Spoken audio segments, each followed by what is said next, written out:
Bonjour.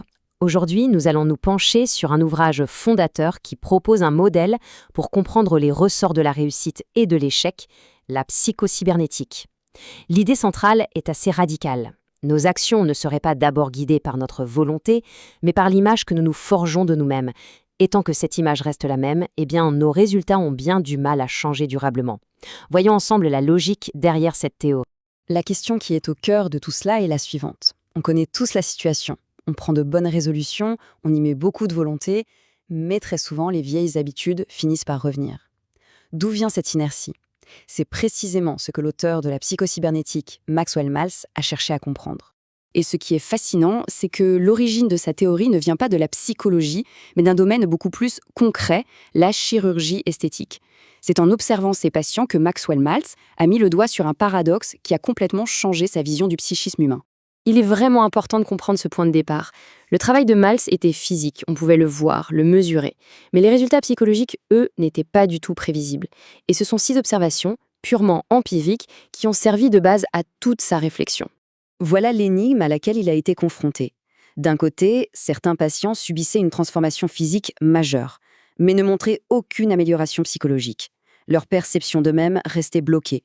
Et de l'autre, une toute petite retouche pouvait déclencher une transformation de vie radicale. La conclusion de Maltz était claire, le facteur décisif, ce n'est pas le corps, mais la représentation mentale qu'on en a. C'est ici que Maltz fait un lien tout à fait audacieux pour son époque. Pour expliquer ce phénomène, il va s'appuyer sur les principes d'une science, alors toute nouvelle, la cybernétique. Alors, la cybernétique, qu'est-ce que c'est?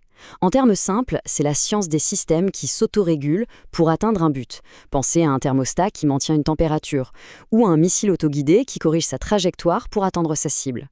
Le concept clé, c'est celui d'un mécanisme automatique qui vise un objectif. L'analogie du GPS est sans doute la plus parlante. On ne force pas un GPS à fonctionner, on lui donne simplement une destination.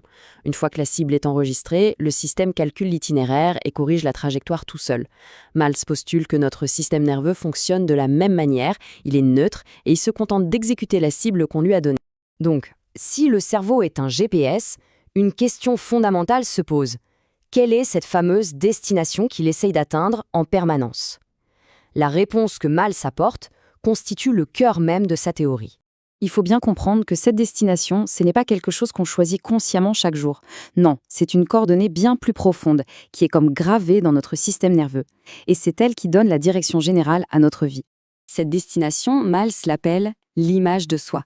Attention, il ne s'agit pas d'une simple opinion qu'on a sur soi-même, mais d'une véritable construction de notre identité basée sur toutes nos expériences passées et l'interprétation qu'on en a faite. On peut la voir comme le programme de référence que notre mécanisme neurologique est chargé d'exécuter quoi qu'il arrive. Ce point est absolument crucial. Le but du système, ce n'est ni le bonheur, ni le succès. Son objectif numéro 1, c'est la cohérence. Sa fonction est de s'assurer que nos actions et nos résultats correspondent, soient alignés avec l'identité qui est enregistrée en nous. C'est ce principe de cohérence qui permet d'expliquer le phénomène d'auto-sabotage. Si une personne a intégré une image de soi négative, du type « je suis un perdant », son système nerveux va automatiquement filtrer les informations, générer des comportements qui mènent à l'échec et même interpréter un succès comme un simple coup de chance. Tout ça pour que la réalité reste cohérente avec le programme interne. Il ne s'agit pas de mauvaise volonté, mais de la pure logique d'un système. Très bien. Si l'image de soi est le programme, comment le modifier? Essayer de le faire par la seule force de la volonté est souvent inefficace.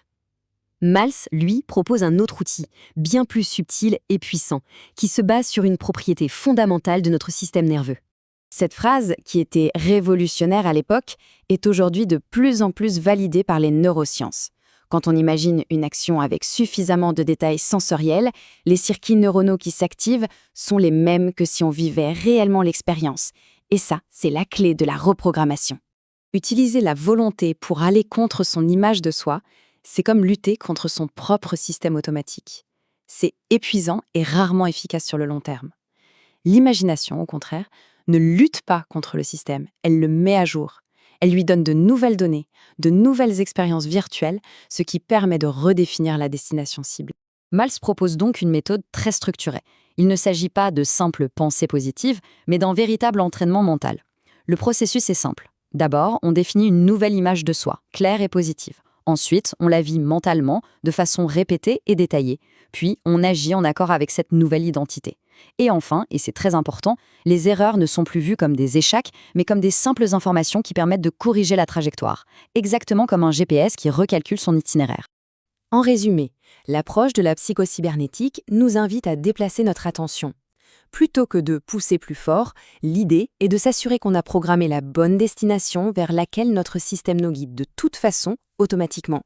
C'est la conclusion la plus importante de cette analyse. La limite principale à nos accomplissements ne serait pas à l'extérieur, mais à l'intérieur de nous. En modifiant les paramètres de notre image de soi, on redéfinit littéralement le champ des possibles que notre système nerveux va ensuite s'efforcer de réaliser. Cela nous laisse donc avec une question ouverte. Si notre identité n'est pas une fatalité, mais un programme qu'on peut modifier, alors les limites de notre développement sont peut-être bien plus vastes qu'on ne l'imagine. Si cette vidéo vous a aidé à mieux comprendre ce sujet, prenez une seconde pour mettre un like, ça aide énormément la chaîne.